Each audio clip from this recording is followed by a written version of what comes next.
오늘 하나님께서 우리에게 주신 말씀 마태복음 4장 18절로 25절 말씀 한 목소리로 함께 같이 읽겠습니다. 갈릴리 해변에 다니시다가 두 형제 곧 베드로라 하는 시몬과 그의 형제 안드레가 바다에 금을 던지는 것을 보시니 그들은 어부라. 말씀하시되 나를 따라오라. 내가 너희를 사람을 낚는 어부가 되게 하리라 하시니 그들이 곧 그물을 버려두고 예수를 따르니라. 거기서 더 가시다가 다른 두 형제 곧 세베대의 아들 야고보와 그의 형제 요한이 그의 아버지 세베대와 함께 배에서 금을 깁는 것을 보시고 부르시니 그들이 곧 배와 아버지를 버려두고 예수를 따르니라. 예수께서 온 갈릴리에 두루 다니사 그들의 회당에서 가르치시며 천국 복음을 전파하시며 백성 중에 모든 병과 모든 약한 것을 고치시니 그들의 소문이 온 수리아에 퍼진지라. 사람들이 모든 앓는 자 곧 각종 병에 걸려서 고통당하는 자 귀신 들린 자 간질하는 자 중풍병자들을 데려오니 그들을 고치시더라. 갈릴리와 데가볼리와 예루살렘과 유대와 요단강 건너편에서 수많은 무리가 따르니라. 아멘. 오늘 예수님의 사역을 한마디로 정리하는 구절이 나오죠. 23절 말씀인데요. 그들의 회당에서 가르치시며 천국 복음을 전파하시며 모든 약한 것을 고치시니 이런 표현이 나옵니다. 1:1 공부하면 이 부분이 나와서 제가 굉장히 강조했던 기억이 나는데요. 예수님의 사역을 한마디로 잘 요약한 것입니다. 가르치시며 전파하시며 고치시더라. 이것은 2000년이 지난 오늘도 마찬가지입니다. 우리가 예수님의 사역을 하는 곳이 교회라고 한다면 교회도 바로 이 세 가지의 사역을 하는 것이죠. 가르치고 전파하고 고치는 사역. 가르친다고 하는 게 뭘까요? 말씀에 대한 양육이죠. 교회는 교육과 양육이 있어야 됩니다. 뭐 세상 지식을 가르치는 것이 아니라 하나님의 말씀을 가르치고 배우고 이게 양육이죠. 뭐 지식적인 부분을 가르치는 것이 교육이라고 한다면 세례 교육 뭐 이렇게 하면 이것은 지식적인 걸 가르치는 거죠. 이 사람이 그리스도인이 되기까지 알아야 할 것들, 신앙적인 어떤 교리들 이런 것들을 잘 가르치고 그것이 이제 교육이죠. 근데 가르치는 것에 그치는 것이 아니라 가르쳐 지키게 하는 것이죠. 이건 삶에 대한 부분이죠. 그렇죠? 그래서 교육과 삶에 대한 부분 이것을 이제 양육이라고 합니다. 이것은 삶은 들었다고 바로 고쳐지는 것이 아니라 훈련되어야 합니다. 몸에 배어야 합니다. 몸에 배기까지 하는 것 이것을 양육이라고 합니다. 그래서 이걸 다 포함하는 거죠. 하나님의 말씀을 이제 가르치는 것은 크게 두 가지의 변화가 일어나게 되는데 하나는 세계관의 변화입니다. 다시 말하면 가치관의 변화. 세상을 보는 눈이 달라지는 거예요. 그래서 똑같은 장면을 봐도 이제 판단을 다르게 하는 거죠. 세상을 보는 눈이 달라진다. 예를 들면 돈을 보는 눈이 달라지는 거예요. 예수 믿기 전에는 돈은 중요하죠. 어느 정도 중요하냐? 내 영혼을 팔 수도 있다 할 정도로 중요한 돈이 전부다. 돈을 위해서는 내가 내 목숨도 버릴 수 있다. 다 그런 건 아니겠지만 하여튼 세상 사람들이 하여튼 돈을 보는 가치관이 뭐 그 정도. 돈이라면 내 자식도 판다. 돈이라면 부모도 팔 수 있다. 극단적인 경우겠지만 그런 가치관. 근데 예수님 믿고 나서는 돈을 바라보는 가치관이 달라지는 거죠. 돈은 여전히 중요하다. 중요하죠. 돈이 필요 없는 것도 아니고. 그러나 돈이 전부가 아니다. 전부가 아니죠. 돈은 수단일 뿐이다. 하나님 나라의 수단일 뿐이다. 그래서 돈이 목적이 아닌 거예요. 돈을 통해서 우리가 무엇을 할까를 고민하는 거죠. 어떻게 돈을 벌까가 아니라 그 돈을 벌어서 우리가 어떻게 쓸까를 고민하는 것이죠. 이것이 하나님 나라와 어떻게 연결이 되는가 는 것을 고민을 하는 것. 뭐 자녀를 양육하고 하는 모든 가치관이 다 마찬가지예요. 예수 믿기 전에 자녀를 어떻게 양육합니까? 성공시켜야 돼요. 하여튼간에 어떻게 해서든지 좋은 학교 보내고 좋은 직장 보내고 뭐 하여튼간에 부자가 돼가고 성공, 세상의 성공과 출세가 목적이라고 한다면 예수 믿고 나서는 자녀교회 목적이 그게 아니죠. 성공하지 못한다 할지라도 성공하면 좋고 아니어도 그것보다 더 큰 가치가 있다는 것을 알게 되죠. 예수님 잘 믿게 하는 거, 정말 좋은 그리스도인이 되게 하는 거, 그것이 우리 교육의 최종 목표인 것이죠. 그러니까 이렇게 모든 분야가 다 마찬가지예요. 모든 것이 보는 가치관이 달라지는 거예요. 왜? 말씀을 배웠으니까, 하나님 말씀을 읽고 깨달았으니까. 이것을 하는 것이 교육이죠. 그래서 교회는 이렇게 하나님 말씀을 교육하고 양육하는데 우리가 힘을 다해야 된다. 두 번째는 전파하시며 그랬어요. 전파는 복음 전파죠. 복음 전파. 전도와 선교로 요약할 수가 있습니다. 전도는 하나님 말씀을 직접 전하는 거예요. 영혼을 직접 구원하는 것. 그것이 이제 복음을 직접적으로 전하는 것이 전도고, 선교는 간접적으로 전하는 것이 선교죠. 조금 더 포괄적인 의미입니다. 선교는 이 사람을 교회로 데리고 오기 위해서 밥을 사주는 거, 빵을 주는 거, 선교라고 그러죠. 선교. 근데 성경책을 주는 거, 이거를 전도라고 할 수 있습니다. 그러니까 뭐 조금 비슷하지만 조금 다를 수 있어요. 그래서 선교는 조금 더 포괄적인 거예요. 그리고 전인격적이라고 볼 수 있고, 전도는 물론 사람에 따라서 정의하는 게 조금 다를 수는 있겠지만, 전도는 조금 더 이렇게 그 영혼 구원, 정말 죽어서 천국 가는, 예수 믿게 하는, 거기에 조금 더 포커스가 맞춰져 있죠. 예수님은 직접 영혼 구원도 하고 전도도 하시고 회개하라 천국이 가까우니라고 말씀도 하셨지만, 그러나 동시에 오병이어와 같이 먹을 것도 주셨어요. 말씀만 전하고 굶주린 채로 가라. 너희가 배고픈 거는 나랑 관계없다. 이거 영적인 게 아니다. 너희 육신의 문제하고는 나랑 관계없다. 하여튼간에 빨리 죽던 일찍 죽던 천국만 가면 된다. 말씀만 잘 받고 배고픈 건 한 끼 굶는다고 죽겠냐, 알아서 해라. 예수님은 그렇게 하시지 않았죠. 말씀도 전했지만 그들이 배고파하는 것을 긍휼히 여기시고 오병이어의 기적을 일으켜서 다 먹이게 하셨죠. 아픈 사람, 뭐 오른손이 잘못하고는 손을 베어버려라, 이런 말씀까지 하셨던 예수님, 영혼 구원에 대한 말씀까지 하셨던 예수님이 병자를 고쳐주셨어요. 아픈 사람들을 고쳐주셨어요. 그들의 육신을 치료해 주셨다고요. 이거는 선교죠. 그러니까 선교사님들이 130년 전에 우리 한국에 와서 이제 했던 것이 교회를 만들어서 복음을 전하기도 하셨지만, 다른 시간에는 병원을 만들기도 하고, 그래서 의사 선교사님들 오시기도 하고, 학교를 만들어서 가르치기도 하고, 고아원을 만들기도 하고, 먹을 것을 줄 수 있도록 무엇인가 또 책을 또 만드는 어떤 그런 기관도 만들고, 그래서 다양한 선교 조직을 이제 만들어서 소위 말해서 우리를 깨우쳐 주신 거죠.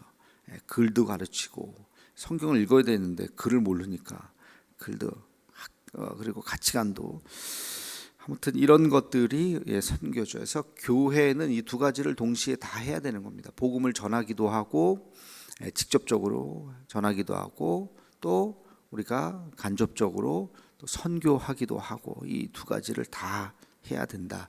오늘날은 조금 더 복합적이기도 하고 세분화되어 있기도 하고 전략적으로 우리가 해야 될 것들이 많죠. 그래서 그 선교 조직이라든지 전도 조직이라든지 이런 것들을 더 굉장히 다양하게 해야 됩니다. 세 번째는 고치시더라. 고치는 사역. 고치는 사역을 흔히 치유와 회복이라고 합니다. 치유와 회복.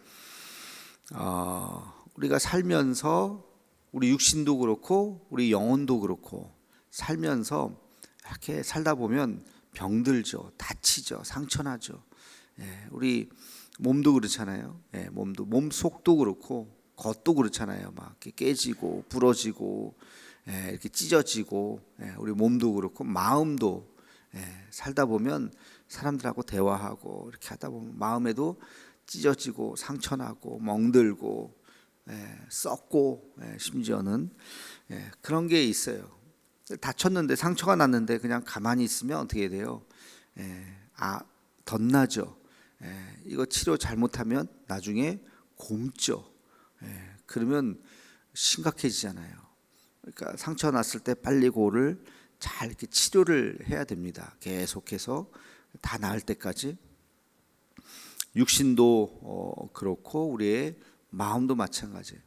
그러니까 교회는 다친 마음들, 상처난 마음들 이런 것들을 잘 회복하는 사역을 해야 됩니다. 그 회복이 어떻게 일어나느냐? 뭐 여러 가지 예배를 통해서, 찬송을 통해서, 기도를 통해서 일어나기도 하고 직접적인 치유를 하기도 하죠. 하나님께서 우리에게 성령께서 은혜를 주시면 그 고난 당한 자 그리고 이제 죽어가는 자들에게 손을 얹은즉 나으니라. 그래서 정말 예수님이 치료도 해주셨고 교회 안에서 그런 역사가 또 실제로 또 일어나기도 하고. 그러나 더 중요한 것은 외적인 상처를 낫는 것도 중요하지만 마음의 상처예요. 사실 우리 모두는요 살다 보면 정신과적인 관점에서 보면 정상인 사람이 하나도 없습니다. 여러분들 다 어딘가에는 다 병들어 있어요. 어딘가에 잘 몰라서 그렇고 드러나지 않아서 그렇지. 몸도 그렇지 않겠어요, 여러분? 지금 100% 멀쩡하십니까 몸이? 어딘가는 지금 뭔가 문제가 있을 거예요. 뭐 하여튼 그런 것처럼 우리 마음도 마찬가지. 마음도 그게 병이 깊어져서 그 병이 드러나는 사람이 있고 드러나지 않은 사람이 있고 지금 안 드러나도 몇 달 있다가 드러날 수도 있고 어떤 상황에 트라우마라고 하는 것이 뭡니까? 어렸을 때 큰 충격을 받은 게 이제 잠재되어 있다가 어떤 상황 속에서 그게 딱 그런 상황이 딱 되면 다시 확 그게 옛날 기억이 나타나서 몸소리치게 막 정상적인 행동을 하지 못하는 거 그런 거잖아요. 평상시 때는 괜찮아요. 잠재되어 있어요. 근데 어떤 상황이 딱 생기면 그게 다시 확 일어나서 이거는 뭐냐면 우리의 치유를 받아야 되는 거예요. 다 내적 치유를 받아야 되는 거예요. 그래서 그것을 해야 되는 것이 교회고 교회는 그런 사람들이 와서 그런 면에서는 다 환자들이 와서 다 치유받아야 돼요. 우리 스스로가 자기 자신을 되돌아보고 주님의 만져주심을 경험하고 우리가 치유되고 회복되고 그러면서 누군가에게 받았던 그 과거의 그 큰 상처 그 아픔 그런 것들을 다 기도하면서 주님께서 우리를 고쳐주시고 회복시켜 주시고 심지어는 더 나아가서 그를 용서해 주시고 용서를 구할 때 우리가 용서해 주지만 예수님의 경지까지 올라가면요 예수님은 그 사람이 용서 구하지도 않았는데도 용서해 주셨어요. 십자가에 못 박은 병사들이 그렇잖아요. 병사들이 언제 십자가에 달린 예수님 보면서 죄송해요. 내가 잘 모르고 했어요. 죄송합니다. 뭐 예수님한테 그랬나요? 그들은 여전히 껄껄대고 웃고 손가락질하고 저거 봐라. 저거 봐라. 그리고 그런 아주 용서받지 못할 짓을 했음에도 불구하고 예수님은 하나님 저들의 죄를 용서해 주옵소서. 그들을 위해서 기도하시는 예수님. 인간이 그 정도 경지까지 가기가 쉽지 않겠지만 우리의 지향점 아닙니까? 거기까지 그래 그렇게 되는 것이 그리스도인들이 가야 할 길이구나. 이거는 최소한 알고는 있어야죠. 아무튼 그 상처를 우리가 서로 내가 또 나도 모르게 주기도 해요. 그렇죠? 나도 모르게 여러분 그 명심하셔야 돼요.